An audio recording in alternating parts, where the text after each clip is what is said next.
So welcome everybody. Glad you're with us tonight at the Scrum Professionals Meetup.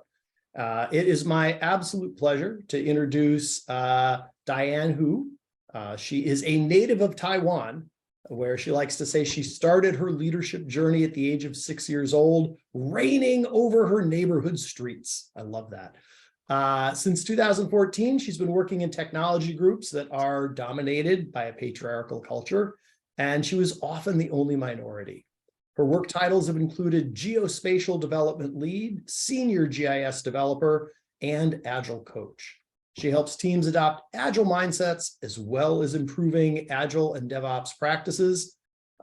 She speaks on nonviolent communication, cross-cultural collaboration, transformational leadership, Agile coaching, and technology, as well as systems thinking. Whew, that's a lot. And this year, Diana started Azimuth Coaching to help women in marginalized groups shine in STEM. So I'm thrilled that you are here. Diana, I'm going to be quiet and it's your show. Thank you, Chris. So I am gonna share my screen so you can start seeing what I'm gonna present today. Let's see. All right. Can everybody see my screen? Yes. Yep. Cool. Okay. So, well, just now Chris has introduced, my background a bit, and I want to tell you a little bit story before we get started here about myself as far as like leadership. Starting leadership at age 6. It's something I actually don't bring up a lot, but I thought, oh, why not? So when I was little, I basically just, go out and play on the streets and, gather neighborhood kids and, do the kids stuff. And I don't know how does that happen, but, I always become the one who, gather the kids and do stuff.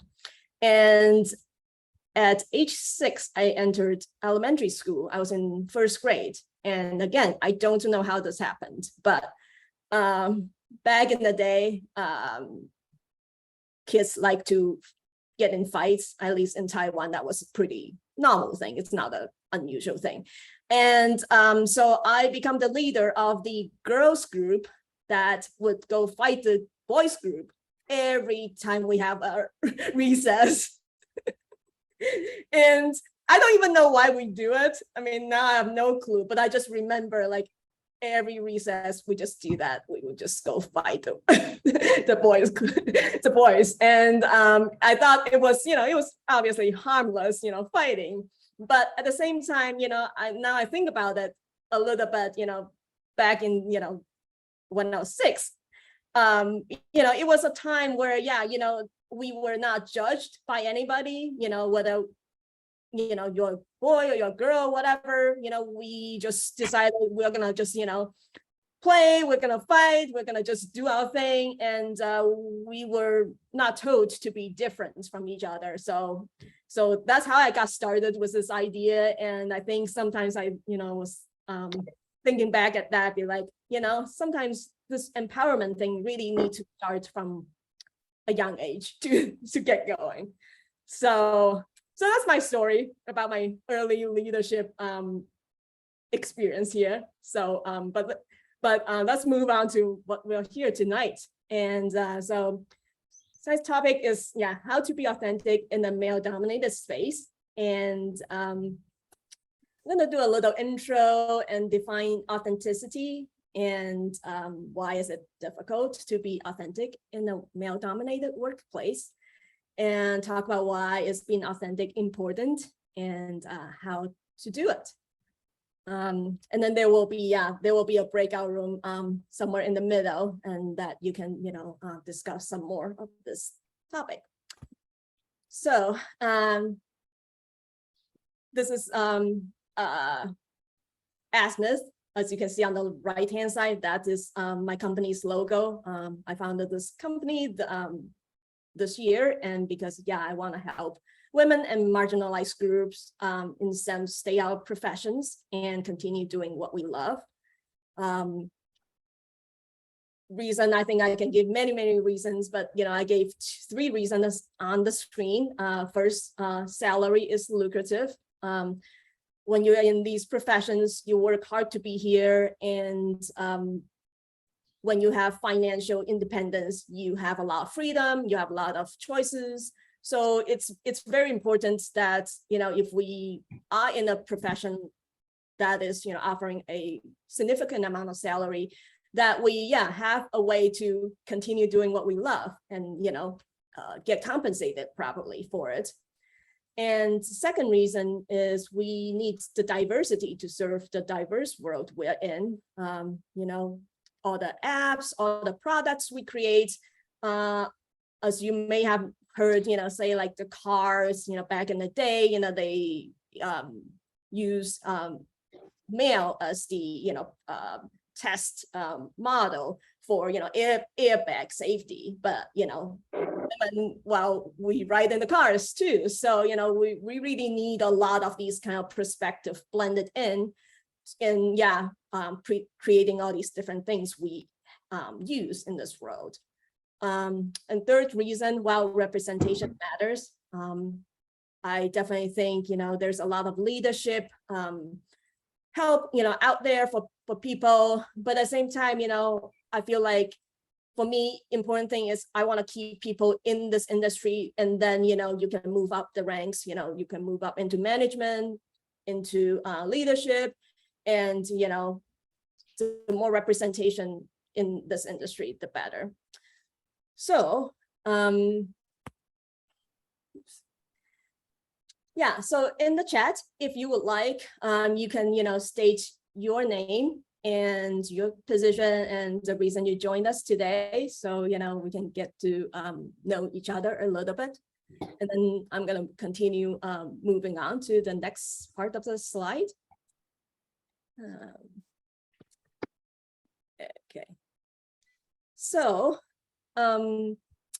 let's talk about authenticity, and then the definition of what that means, right? So because before we start talking about it, it's good that we look at the base definition of what that is. So the definition from the dictionary, it's true to one's own personality, spirit, or character. So that is a, I guess, dictionary definition. And if we talk about and the people, how we use that to describe people, right? These are individuals who like align their actions with their core values and beliefs, and with the hopes of discovering and then acting in sync with their true selves. And when people act in ways that are violating this self-concept, you may experience negative feelings ranging from mild discomfort to heavy guilt. So I don't know if you can think of someone, right now, you regard as authentic, but I can think of someone, like immediately pop in my mind, someone, very clearly, like they act, they act the way they, mean. And when you are with them, you can feel like, they're not gonna just, randomly say stuff, don't follow up. They are very comfortable showing up who they are, as themselves. So when you talk about authenticity at work, it's an environment where the employees feel, safe, secure, and comfortable showing up as their whole selves. And that, that environment will, cultivate this belonging and psychological safety, which in a lot of workplaces, that is being talked about because, that is a workplace where, you feel the most comfortable working in. So if you had an experience working in an authentic workplace or have an authentic experience in a workplace, feel free to share in the chat, or if you have had an authentic workplace experience, share that as well. I'll share a little bit of my experience with this. I worked in this company a long time ago, and I've had a boss who obviously did not like what I did for some work he assigned me, but he never told me. And instead he went and told someone else, and I only heard it from someone else. So as you can see, that is an inauthentic, experience at work. That is, like, you probably should tell me if, you aren't satisfied with what I did, so I can have a chance to correct what I did, right? So, so experiences like that, obviously it's not a great place to be. And, I didn't stay there very long because of that reason and some other reasons. And it's very important to feel, definitely, that you can count on people at work. So since we are in Scrum professionals, so I want to tie it back to, how that shows up in a Scrum setting. So in a Scrum setting, we have our team, this people coming together. So it's very important that, authenticity is this, center of that process. You say what you believe, act on what you say, and involving team members in designing plans going forward. And you align your values, projects and organization goals through asking questions, listening, and using explicit linking process. So in this specific example, like we can also say, well, we need to align, our values, to the product vision, and then we need to tie the sprint goals to, the product goals, the organization goals, things like that.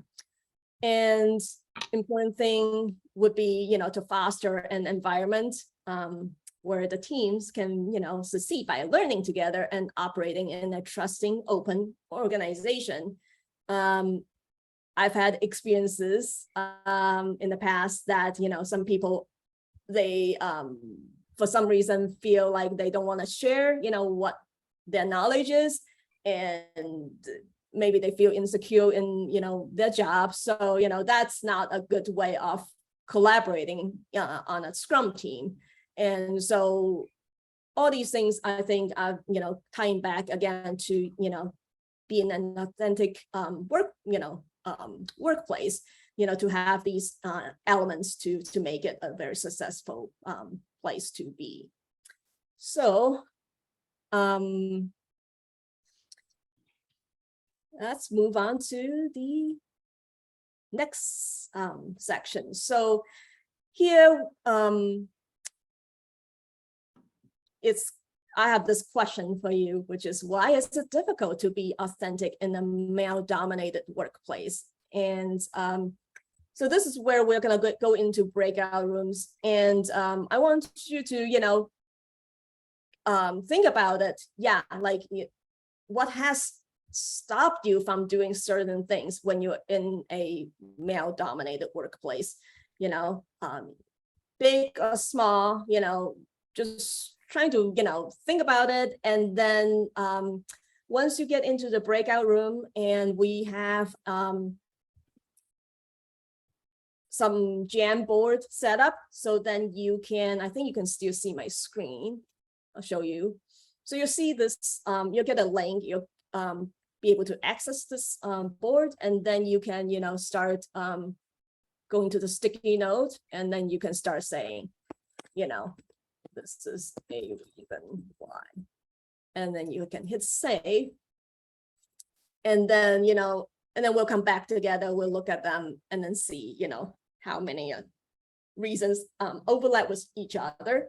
So, yeah, Chris, can you put people in the breakout room, and we'll come back in like 5 minutes?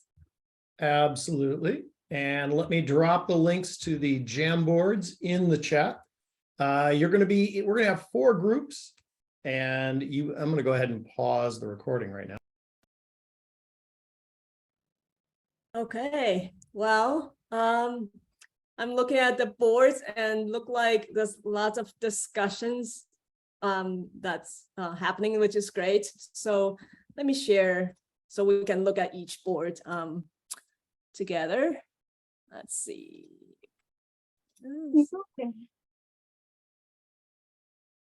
Okay, so I'm looking at group 1. So I'm gonna read it out. I'm just gonna go through them. Because I feel like I have to prove myself, experience outright harassment, have to hide my emotions, have to be more intentional about language, feeling of not wanting to interrupt, needing to put my family second, not talking about women's topics, worry about how I'm being perceived, feeling like people don't take you seriously. Group 2, it's not safe. Double standards over our behavior, unconscious bias is remnant. Even when males are well-meaning, negative reinforcement towards some authentic behaviors. Safety in the workplace is often not valued or invested in. Can come across being aggressive or bitchy in certain situations. Not seeing many other women in the workplace. Our tone is commented on. Yep. Relate to many of these things. Male ego, lack of assertion, education background, intimidation, presentation on self, not being heard or ignored, feel like a minority. Let's see, group 4, old boys club culture. Yes, I've heard that from men in the male-dominated space as well. This very particular one. So thank you for sharing, your thoughts about this.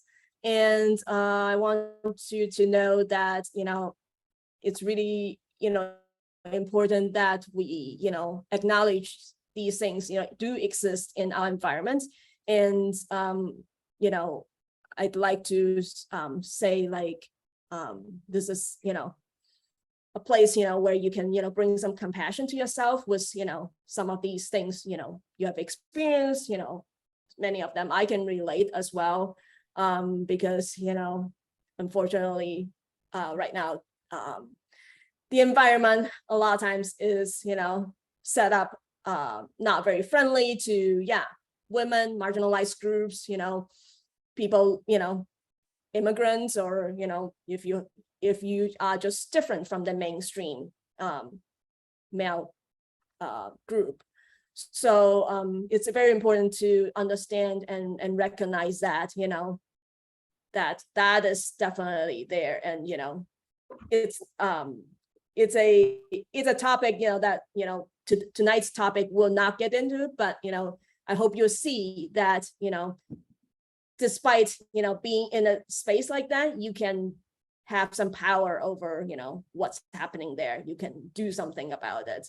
And that's why, we're here to, talk about, being authentic. Being authentic is not, I'm jumping a little bit ahead here, but being authentic, is actually giving yourself more power to face situations like this. So that's actually continue on with the presentation. So here. So I think the important question, one of these questions is like, why? Why do you want to be authentic? Because, well, we just listed a lot of reasons, right? Like, it's unsafe, it's really uncomfortable. So, I want to point out some really important reasons first. So first of all, mental health. It's definitely, very important. You are with yourself, 24/7. Your work take up, 8 hours of your day, or maybe more. But at the same time, you have your, life, in front of you. You're facing yourself 24/7. So, you really want to feel comfortable being you, and and what what you bring to the table, whether it's to your work, to your personal life. It's important to feel comfortable just being yourself, and you should not be feeling like struggling with who you are, and or worried about I don't feel worthy if I'm at work, if I'm doing this and that. So there's a really important reason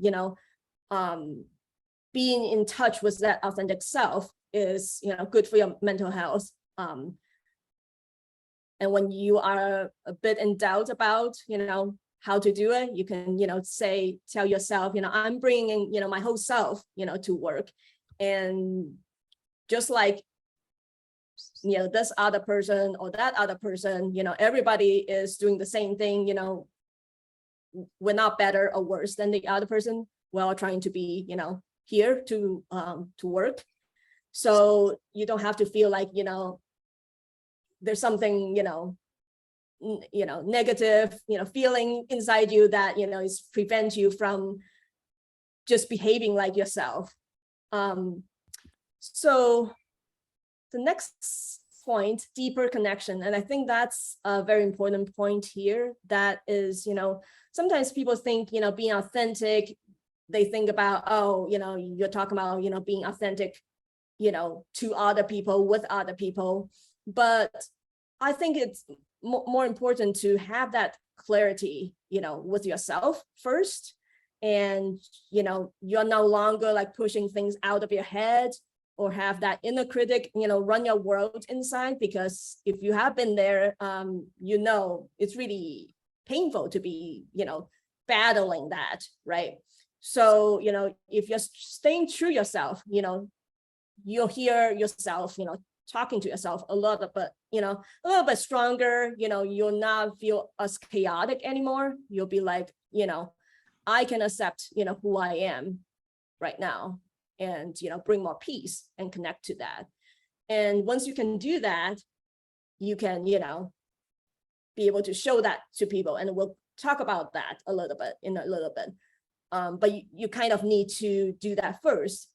And then so when you sometimes you go down the path, right? I've definitely done that before, like, well, I'm really afraid of people's perception of me. And so I'm trying to be nice, so they won't dislike me. But in that process of trying to be nice, I just never really expressed anything. I'm just so busy in like trying to be nice. And then people don't really get to know me. And they may see me as someone always agree with them or something, and they can see I'm nice, but they don't really know who I am, right? So if I'm able to give them an opportunity to do that, show up more authentically, then they'll get to know me in some way. And whether they like me or not, that's a different question. But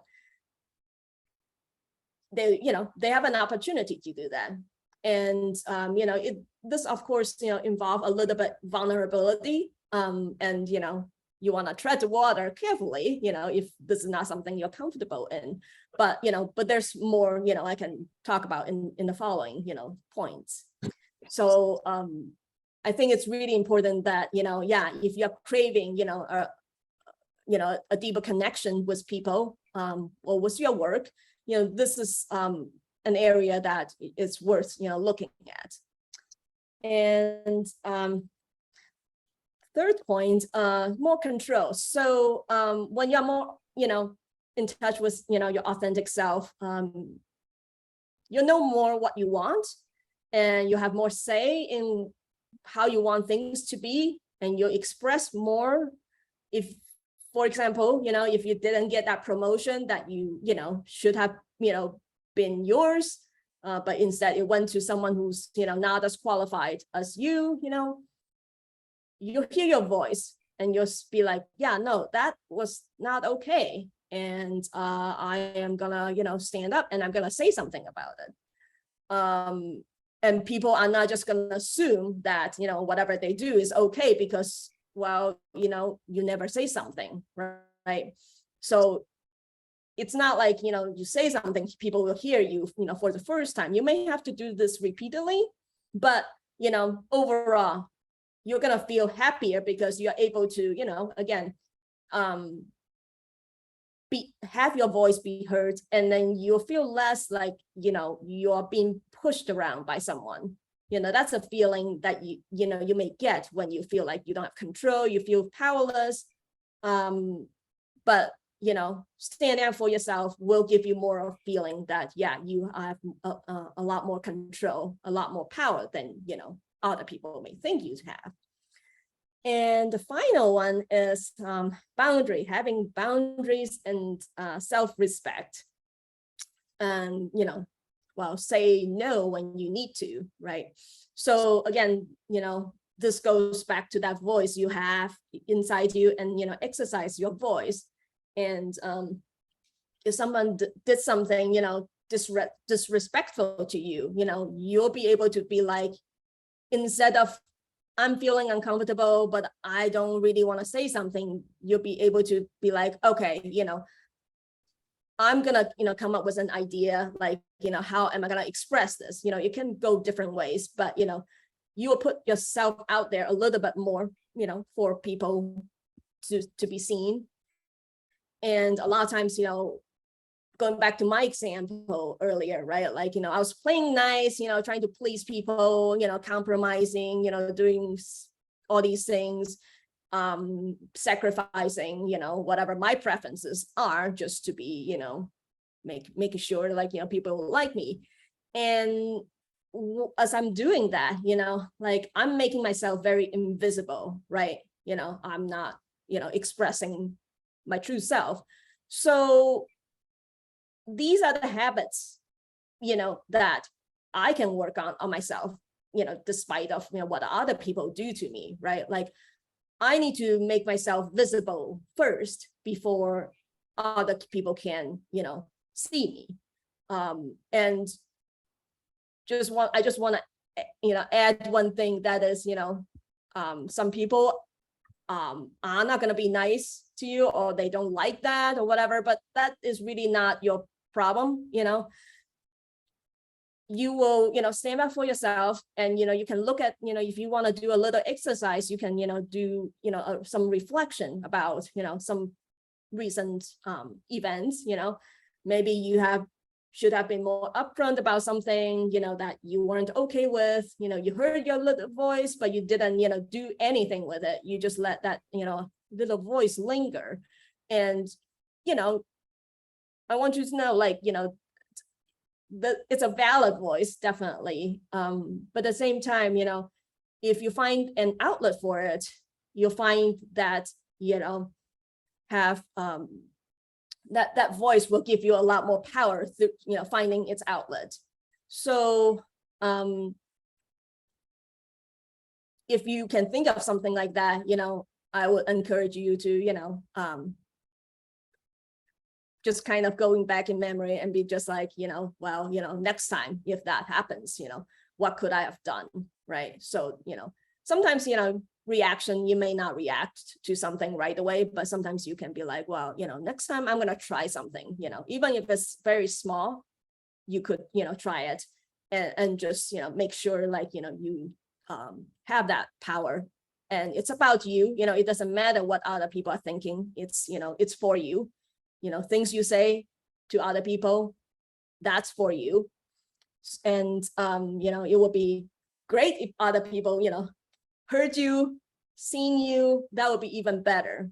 But first of all, you need to, develop that within yourself first. So I'm gonna go into a little bit example here. So, like,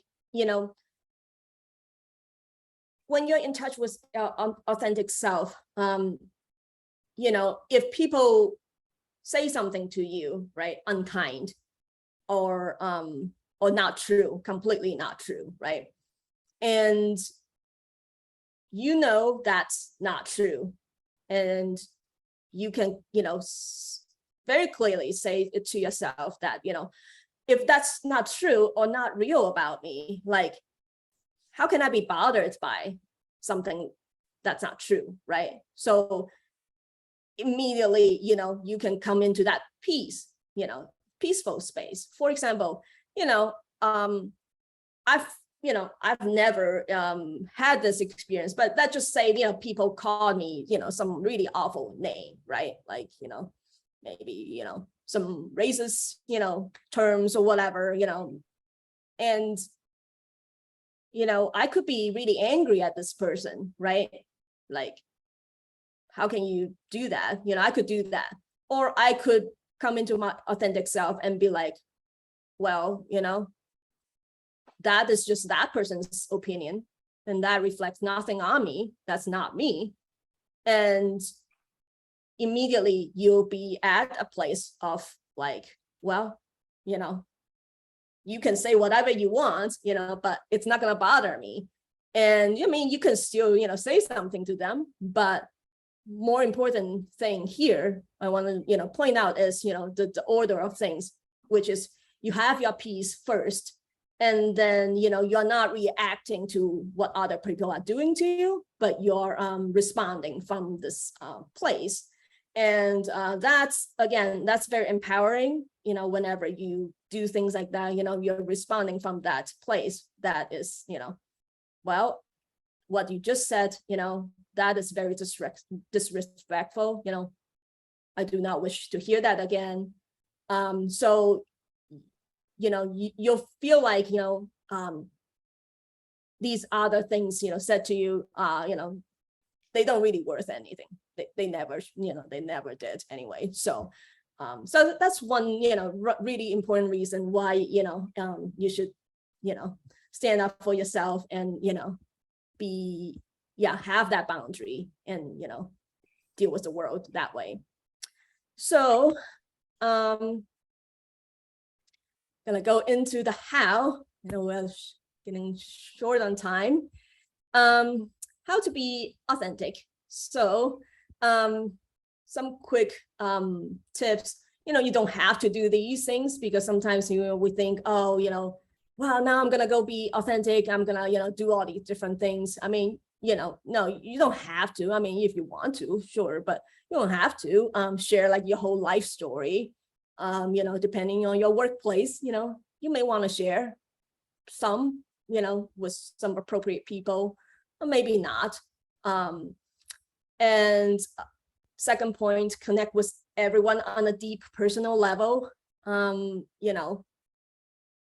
would be great, if you can connect with some people at that deep personal level, but it's not going to happen with everybody, and that's just fine, right? And then third point, share unfiltered opinions that might be hurtful or unhelpful to others. You still, want to have some discernment, right? Like, is that something, a kind thing to say? Is that, helpful things to say?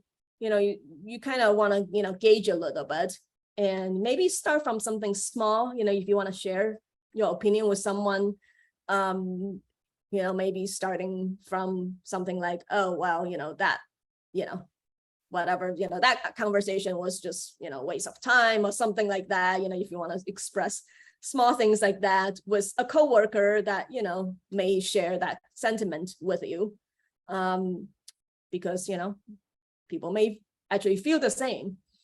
And the fourth point, well, expecting everyone to like you, that's, again, not going to happen. That's just, nobody likes everybody. So, that's just not attainable. And I found one thing about this thing is unauthentic people usually don't like authentic people.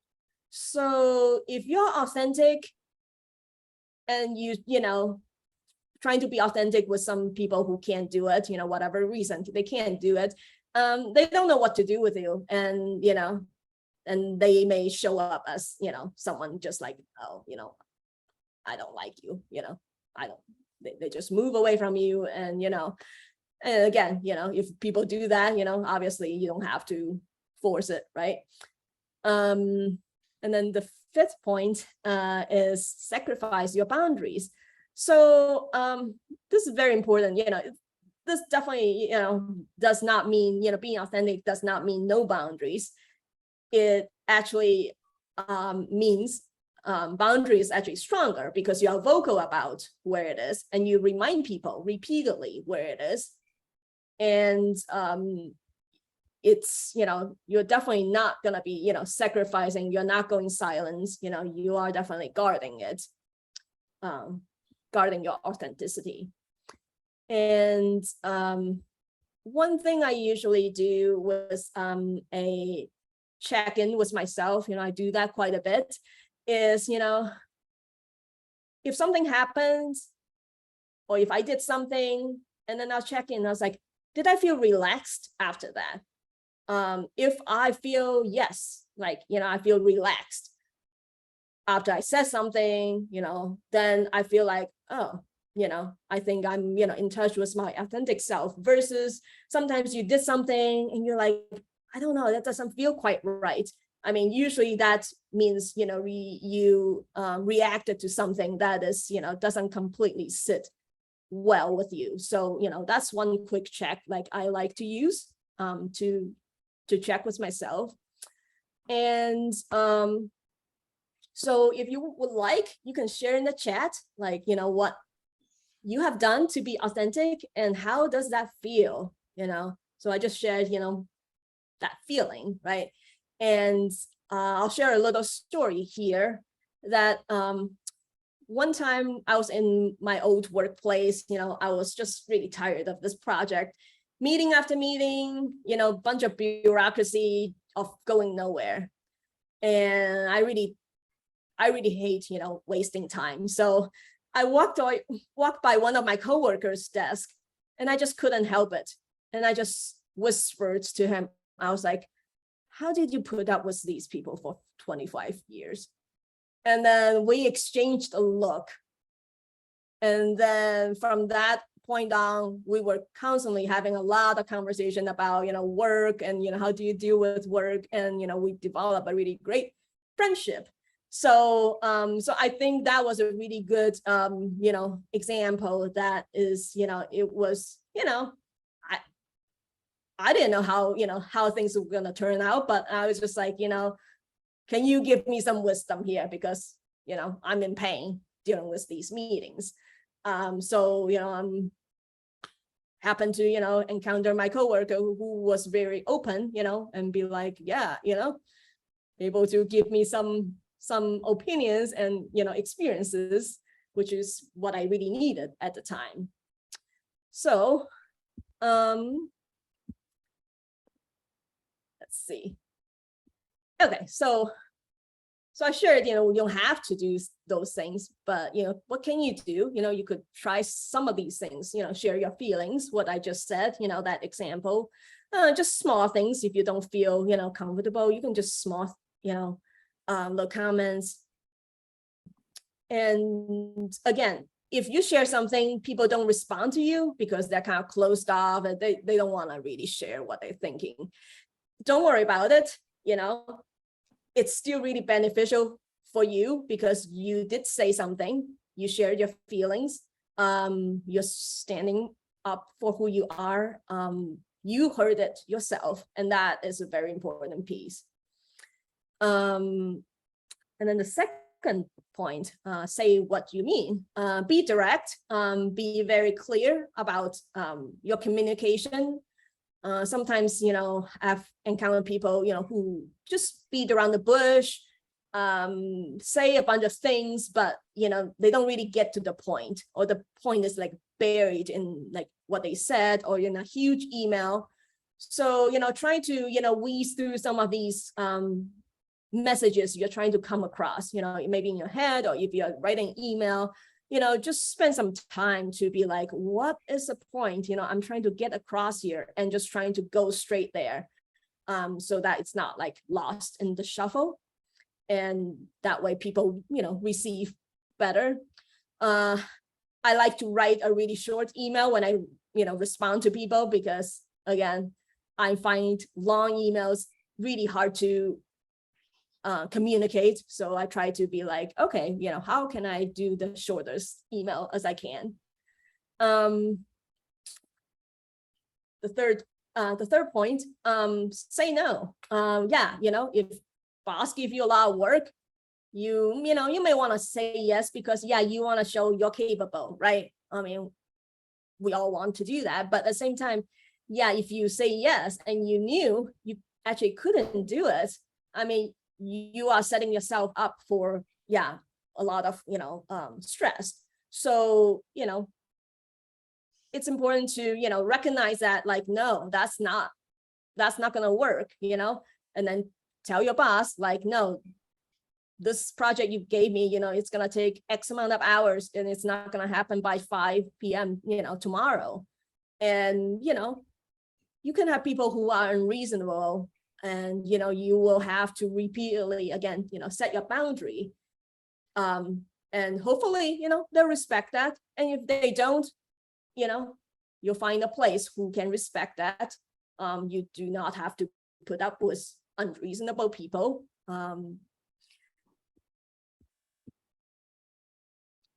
And fourth point, so asking, going back to this topic of respecting boundary.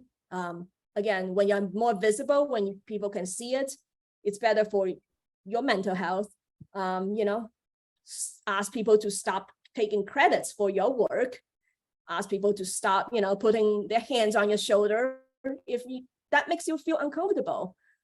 And ask people to stop calling you names that you do not like, or some jokes about you that they think are funny and they're not. Sometimes I don't know, people are lacking self-awareness, and you will have to be there to remind them and tell them that this is what I can accept and this is what I cannot accept. Okay, so final point, I think this is my favorite point, which is breathe. Allowing yourself just to be you. You don't have to feel like you're wearing like a mask, or I need to behave like my coworkers so they can accept me. Get rid of thoughts like this and be you. So for example, I like to make a lot of jokes myself. And when I was younger in my career, like, I would be terrified to make any jokes at work because I don't want people to think I'm unprofessional, right? But these days, I've changed how I'm behaving at work. I'm just like, I'm gonna make some jokes if I feel like it, and I come up with a lot of them often, and I say them, and people are still taking me seriously because I do good work, and they get to experience a little bit more about me. And sometimes, there were some jokes, back at me, and, it makes the workplace a little bit more enjoyable. And this is a particular point, I point out, for me, it's jokes. For you can be other stuff, right? When working with our male colleagues, communication styles, vary. And sometimes, between men and women are quite distinct in how we communicate. So, sometimes it's a little bit hard to bridge that. And, but you don't have to focus so much on like, how do we, bridge that or break it down? Sometimes, just breathe, take a step back, use something that's, universal between, people. If you're a person, you hopefully most likely like jokes, like a little relaxation, and use things like this, that's natural to you. If it doesn't feel natural to you, don't do it. But to connect with your coworkers, connect with people, and you feel more comfortable just being yourself. And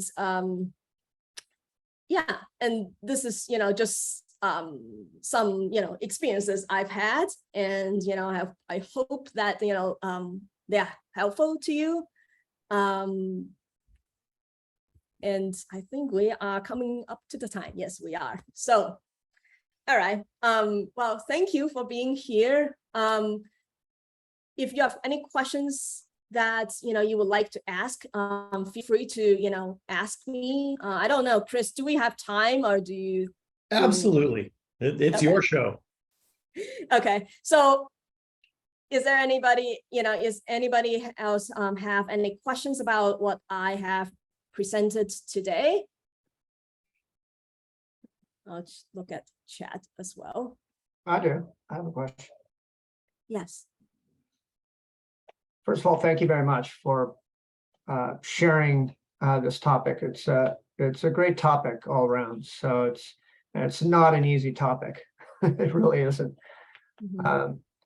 My question is, I don't know. I'm just curious if we're finding a difference with the change of this remote behavior versus in person. Now, I know we're starting to go back into the office. Mhm. Some of us are, but still a good portion are working remote. I'm just wondering if that is changing some of the dynamics at all, or if we're noticing that. Yeah. I mean, I guess I'll speak from my own experience. I definitely think that it's harder because, if you're not in a room with someone, you are already missing a lot of communication cues, right? The nonverbal communication, you can read so much from a Zoom screen, which is, better than none, but still, you're missing a lot of different cues. As human beings, we naturally pick up, right? Sometimes someone in front of you, you can immediately tell, are they sincere in what they're saying or not? It's like, it's a lot harder, I think, to do with like a remote setting. And so I would say that, you will need to definitely, try harder. I will, be more definitely verbal, in my, communication to my coworkers, and be like, very explicit, because I want to make sure that, again, my point is clear. If I'm asking for something, if I'm needing to express something, I make it, really direct and clear to them, in text, in, email or whatever. And like yesterday, I got on the phone with my boss, at work, and I just directly told her, I'm just like, I did not like this thing, that we are asked to do, at performance review, and here's why. I'm just like, I'm not gonna waste time here. I'm just gonna tell me I think it's not, making a lot of sense. Yeah. Okay. Yeah, thank you for that. Yeah.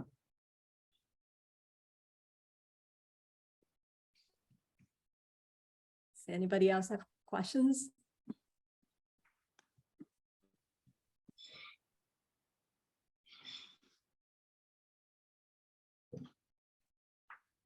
For people who are in an environment that isn't naturally psychologically safe to be authentic, like, do you have any particular approaches that you like direct people to as ways to kind of be authentic inside of a space that isn't the safest to begin doing that in?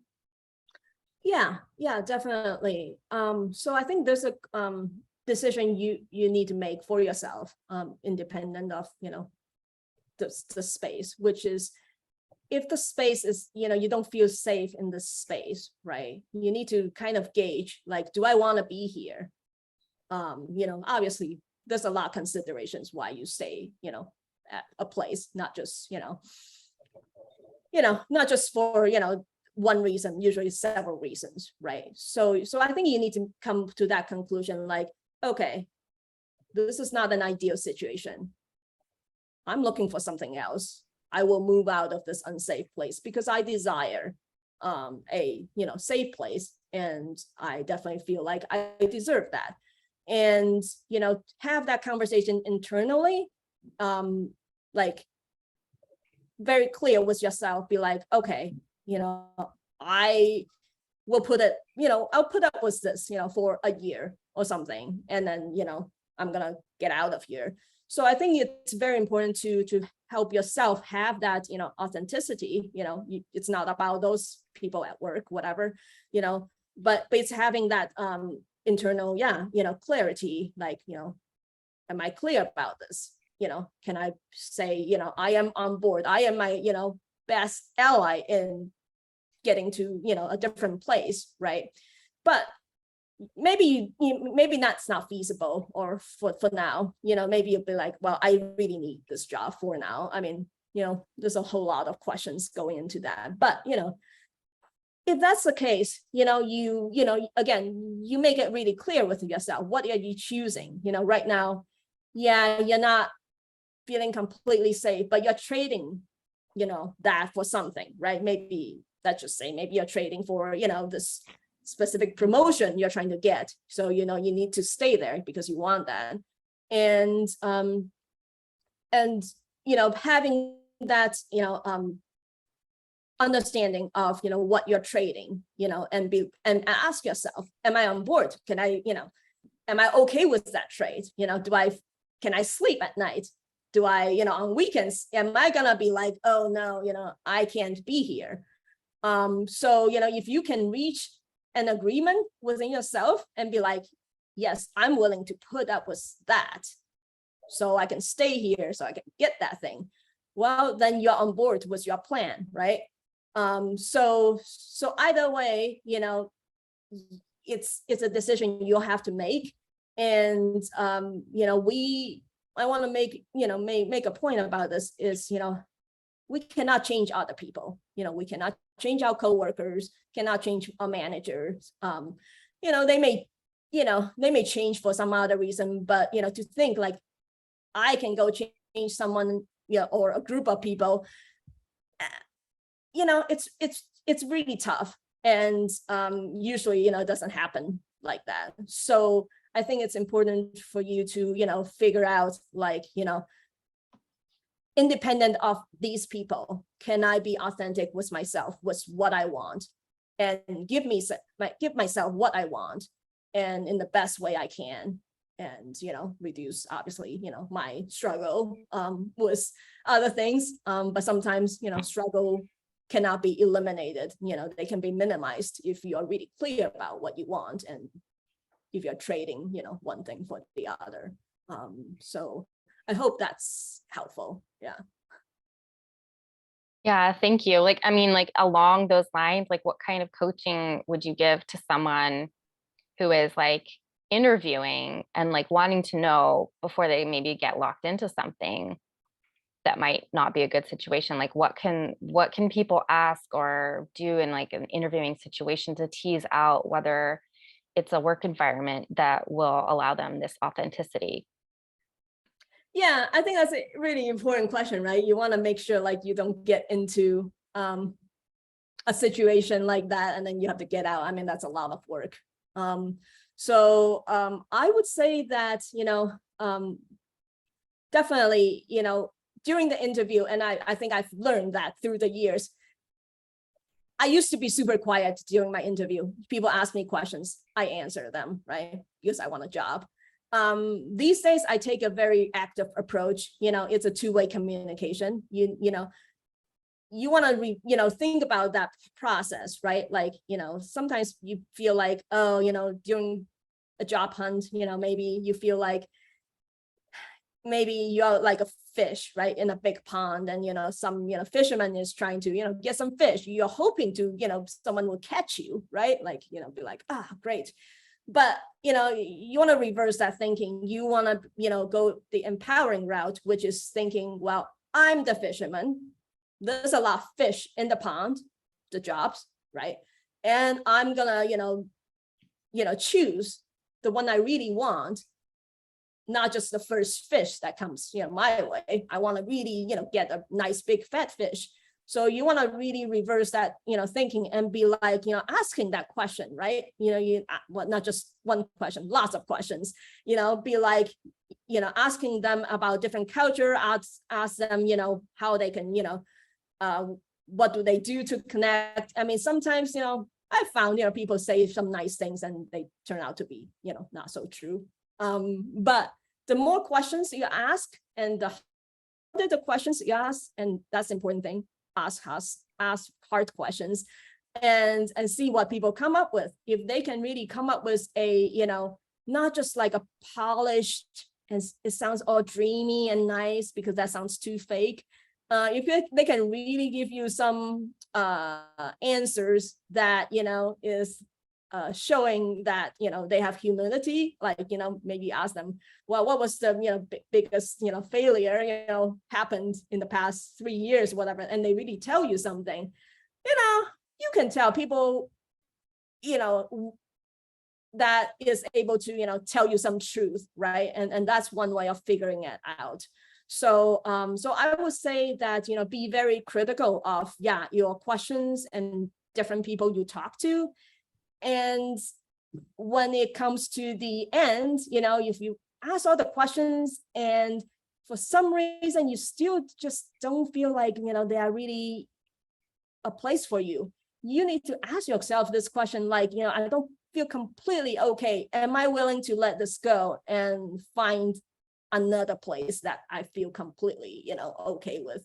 So again, it's a decision point. You know, you need to be, you know, honest with yourself, like, oh, you know, I'm really worried I'm not gonna come, you know, come to another job. Maybe it's gonna take another, you know, who knows, you know, a few months, you know, and, you know, that may happen, right? But you want to be like, well, but do I really want to sign on to this thing that I'm not completely okay with, right? And then figure out it's like not a good place, and then, you know, go do that whole thing again. So I think important part I would say about the interviewing process is not to let, like, you know, all the fear that paralyze you or conquer you during that process.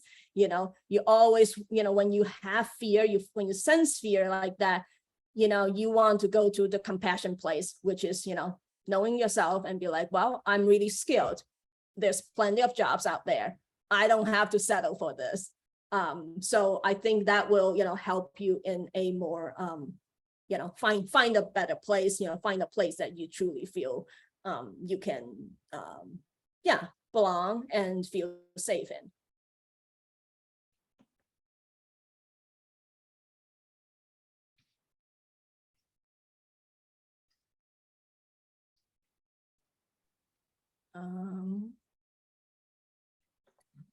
So, okay, I don't see any more questions right now. So I think we can probably wrap.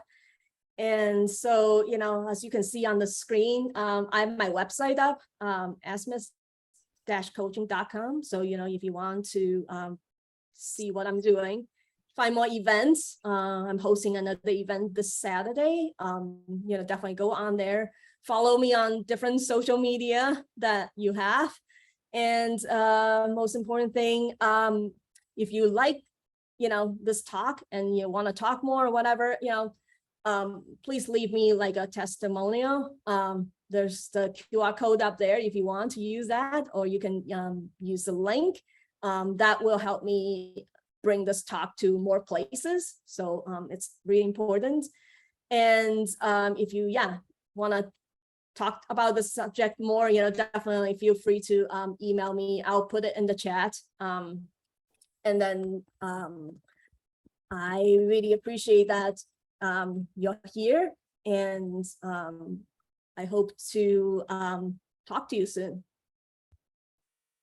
Yay, thank you very much. Oh my goodness, Diana Hu, very nicely done. Really appreciate you being with us here at the Scrum Professionals Meetup.